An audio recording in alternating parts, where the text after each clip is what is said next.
देश के गृह मंत्री अमित शाह आज से 2 दिवसीय छत्तीसगढ़ प्रवास पर रहेंगे। उनके छत्तीसगढ़ पहुंचने से पहले 103 नक्सलियों ने सरेंडर कर दिया। अब तक के इतिहास में यह सबसे बड़ा आत्मसमर्पण है, जिनमें 1 करोड़ से ज्यादा के 49 माओवादी भी शामिल हैं। गृह मंत्री अमित शाह राजधानी रायपुर में रात्रि विश्राम करेंगे। इसके बाद 4 अक्टूबर को बस्तर दशहरा में शामिल होंगे। इस बीच गृह मंत्री शाह राज्य सरकार के साथ ही अफसरों की बैठक भी लेंगे, जिसका असल मकसद होगा 31 मार्च 2026। नमस्कार, CGNN लाइव देख रहे हैं आप। मैं हूं आपके साथ अभिषेक दुबे। छत्तीसगढ़ के साथ नक्सलवाद गाढ़े खून से लिखा ऐसा शब्द है जिसे धोने का प्रयास अब भी जारी है। हालांकि बड़ी सच्चाई है कि बीते पौने 2 साल के भीतर सरकार और सुरक्षा बलों के दिलों में भभक रही ज्वाला को काफी हद तक ठंडक मिली है, क्योंकि इस बीच हर गोली का जवाब गोली से दिया गया है। अब ऐसे में एक बड़ा सवाल है, आखिर देश के गृह मंत्री अमित शाह ने क्यों कहा कि गोली का जवाब गोली से दिया जाएगा, जबकि छत्तीसगढ़ में आत्मसमर्पण और पुनर्वास नीति खुद सरकार ही चला रही है। इस सच्चाई को जानने के लिए इस वीडियो पर अंत तक बने रहिए। छत्तीसगढ़ ही नहीं, माओवादियों ने पशुपति से तिरुपति तक रेड कॉरिडोर बिछाने का सपना देखा था। वे दम भरते आ रहे थे कि देश के भीतर तिरंगा या भगवा नहीं लहराने देंगे, वंदे मातरम की जय नहीं बोलने देंगे, भारत माता का जयकारा नहीं लगने देंगे और हर जगह केवल लाल सलाम की गूंज होगी। यह एक दौर था, तो आज का दौर है जब लाल सलाम कहने की हिमाकत खुद वो लोग नहीं कर पा रहे हैं जिन्होंने इस नारे को आगे बढ़ाया। देश के गृह मंत्री अमित शाह जब जब छत्तीसगढ़ आए हैं, नक्सलवाद का घमंड टूटा है।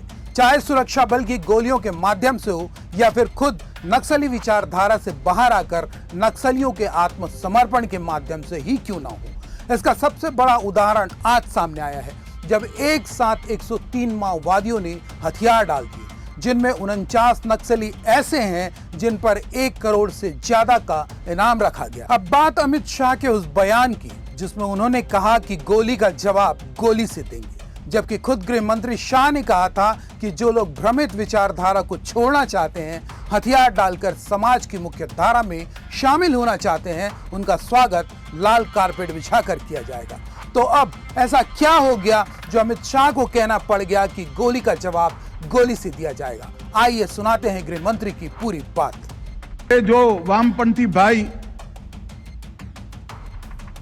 नक्सलियों के बचाव में खड़े होते हैं, हमारे लोग हैं, क्यों मारना चाहिए? हम नहीं मारना चाहते।